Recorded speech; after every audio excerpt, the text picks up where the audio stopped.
WWE की history में बहुत सारी राइवलरीज हुई हैं, लेकिन अगर किसी एक राइवलरी ने सिस्टम को चैलेंज किया, फैंस की आवाज को पावर बनाया और एक अंडरडॉग को लेजेंड बना दिया, तो वो थी ट्रिपल एच और डेनियल ब्रायन की राइवलरी। ये कोई नॉर्मल मैच या नॉर्मल राइवलरी नहीं थी, ये अथॉरिटी वर्सेस फैंस के बीच में जंग थी। तो देर किस बात की, चलते हैं सीधा वीडियो की तरफ। 2013 के एंड में WWE चल रही थी अथॉरिटी के हाथ में। ट्रिपल एच और स्टेफनी मैकमैन डिसाइड करते थे कि बेस्ट फॉर बिजनेस है कौन, और उनके लिए डेनियल ब्रायन कभी बेस्ट नहीं था। डेनियल ब्रायन पॉपुलर तो था, लेकिन फेस नहीं था। उसकी साइज छोटी थी और बॉडी चैंपियन जैसी नहीं थी, इसीलिए हर बार डेनियल ब्रायन को स्क्रू किया गया, टाइटल छीने गए और उसको ये भी बताया गया कि तुम चैंपियन मटेरियल नहीं। जहां अथॉरिटी डेनियल ब्रायन को नीचे दबाने में लगी थी, यहाँ सारे फैंस ने मिलकर उसको सपोर्ट करना शुरू किया और एक यस मूवमेंट चला लिया। और कम टाइम में डेनियल ब्रायन की इतनी ज्यादा पॉपुलैरिटी हो गई थी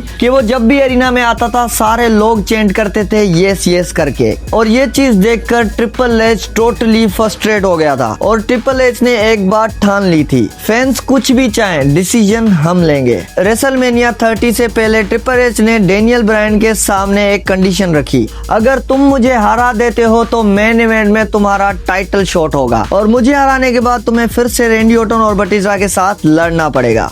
और आपको क्या लगा, ये मैच कोई नॉर्मल गया होगा? नहीं भाई, ये मैच इतना खतरनाक गया, आपको क्या ही बताऊं। इस मैच में डेनियल ब्रायन पहले ही थोड़ा सा इंजर्ड था। इंजर्ड होने के साथ डेनियल ब्रायन ने ट्रिपल एच के साथ क्या एपिक परफॉर्मेंस दी भाई। डेनियल ब्रायन की हालत देखकर इस मैच में उम्मीद नहीं थी कि डेनियल ब्रायन जीतेगा, लेकिन नहीं, ट्रिपल एच को डेनियल ब्रायन ने यहाँ पे गलत प्रूव कर दिया। डेनियल ब्रायन ट्रिपल एच से तो ये मैच जीत गया, लेकिन मैच के बाद जो हुआ वो किसी ने सोचा ही नहीं था।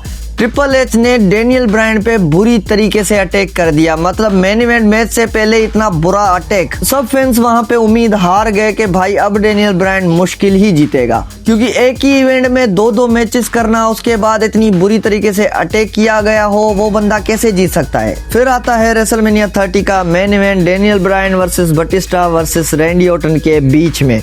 और इस मैच में बटिस्टा और रैंडी ऑर्टन ने टीम अप करके डेनियल ब्रायन को क्या धोया भाई। उसके बाद वहां पे ट्रिपल एच की भी इन्वॉल्वमेंट हो गई और डेनियल ब्रायन के सामने एक बड़ा चैलेंज था, इंजरी के बावजूद भी उसको लड़ना था। और अथॉरिटी इस टाइम में समझ गई थी कि डेनियल ब्रायन टूट गया, लेकिन जो हुआ भाई साहब, WWE की हिस्ट्री में सबसे लाउड मूवमेंट बना जब डेनियल ब्रायन रैंडी ऑर्टन और बटिस्टा को हरा के बने वर्ल्ड हेवीवेट चैंपियन।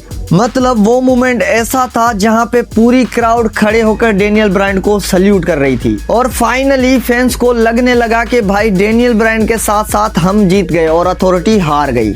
और उसके बाद लोगों का यकीन होने लगा कि भाई साइज मैटर नहीं करता रेसलिंग में, और दूसरी तरफ फैंस की आवाज को भी इग्नोर नहीं किया जा सकता और ट्रिपल एच जैसा मास्टरमाइंड भी गलत हो सकता है। और ऐसे करके डेनियल ब्रायन ने ट्रिपल एच को तो हराया, लेकिन साथ साथ फैंस का दिल भी जीत लिया। और इस राइवलरी को WWE में नाम दिया गया था फैंस वर्सेस अथॉरिटी के बीच में राइवलरी। और जब फैंस मिल जाते हैं तो अथॉरिटी जैसी टीम भी गिर सकती है। अगर आप भी यस मूवमेंट का हिस्सा थे तो कमेंट में यस करके जरूर बताना मुझे।